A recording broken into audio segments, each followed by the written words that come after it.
teman-teman semua, kembali lagi di channel Hobi Komputer. Bagi teman-teman yang belum subscribe video ini, silahkan subscribe dulu dan nyalakan loncengnya untuk mendapatkan update video terbaru.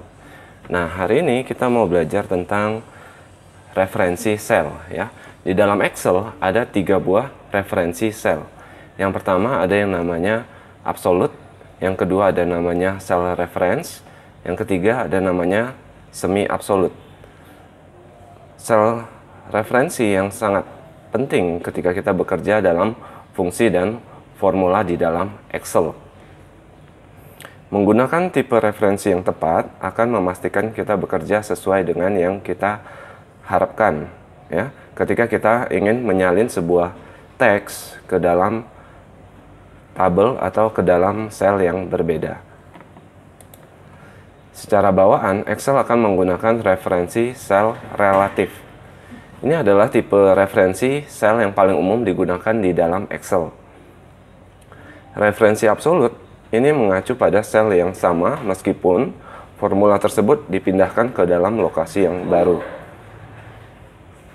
Untuk menyaksikan, silakan teman-teman saksikan videonya. Halo teman-teman semua, kembali lagi di channel Hobi Komputer bersama Pak Hendri di sini, dan hari ini kita mau belajar tentang cell reference. Nah, di sini saya ada contoh relative reference ya. Contohnya di sini ada harga barang dan ada diskon ya. Jadi total adalah harga dikurang dengan diskon. Nah, buat rumusnya sama dengan kita klik di sini 500.000. Kemudian kita tekan kurang.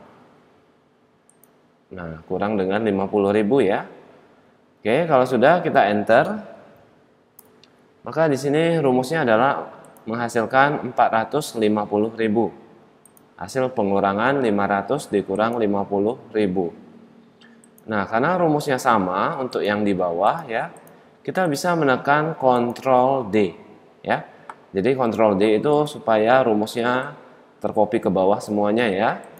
Nah, bisa kita blok ya, kita blok semuanya. Kemudian kita tekan Ctrl D.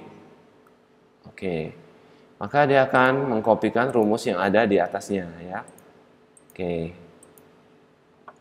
Jadi kalau kita perhatikan 8 juta dikurang 100.000, 7.900.000. 5 juta dikurang 70.000, 4.930.000. Oke. Nah, kemudian ada lagi yang namanya absolute reference ya. Di sini ada absolute reference. Maksudnya apa? Maksudnya adalah kita ingin supaya 100 ini dia tidak lari kemana-mana ya. Artinya di blok ya. Contoh, di sini saya ingin membagi sama dengan 50 dibagi dengan 100. Nah, oke ya. Kita enter. Nah, hasilnya adalah 50%. Nah, kalau kita tidak menggunakan absolut ya, seperti biasa seperti ini, ketika kita tarik ke bawah, kita tekan Ctrl D, maka dia akan berpindah ya. Selnya jadi bukan 100 lagi, dia pindah ke bawah. Nah, jadi supaya selnya ini tidak pindah-pindah ya, maka kita membutuhkan tanda absolut. Ya, tanda absolut itu seperti apa? Tanda absolut itu bisa menekan tombol F4 di keyboard ya. Atau teman-teman bisa ketik aja dolar dan dolar seperti ini ya. Oke, kita tekan enter. 50% ya. Kita tarik ke bawah, kita blok. Tekan Ctrl D. Oke. Jadi di sini 30 dibagi 100 ya. Jadi 30%, 80 dibagi dengan 100, 80%. Nah, ini ya. Jadi kalau kita perhatikan 100-nya ini tidak lari kemana-mana ya.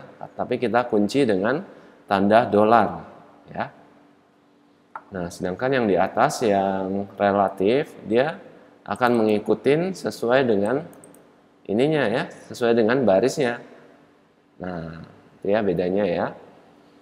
Nah, kemudian ada lagi contoh berikutnya, ada tabel perkalian ya, di mana kita ingin menambah 1 dikali 10, hasilnya ditampilkan di sini. 2 dikali 10, hasilnya ditampilkan di sini. 3 dikali 10, hasilnya ditampilkan di sini. Nah, maka kita menggunakan semi absolut. Jadi rumusnya adalah sama dengan ini dikali dengan ini, ya. Cuman di sini B-nya kita kasih tanda dolar di depannya. Kemudian di sebelah C-nya kita tambahkan dolar juga. Jadi ini semi absolut ya. Jadi di sini yang berubah adalah barisnya dan di sini yang berubah adalah kolomnya, ya. Kita enter. Oke, 1 dikali 10, 10 ya. Kita tarik ke bawah untuk mengcopy rumusnya. Oke, 1 dikali 20, 20. 1 dikali 30, 30 ya. Kita kopikan ke samping, kita blok saja. Kita tarik ke samping. Oke, hasilnya 2 dikali 10, 20. 3 dikali 10, 30. 4 dikali 10, 40 ya. Jadi sudah bisa ya. Baiklah teman-teman, terima kasih yang sudah menonton salah referensi ini.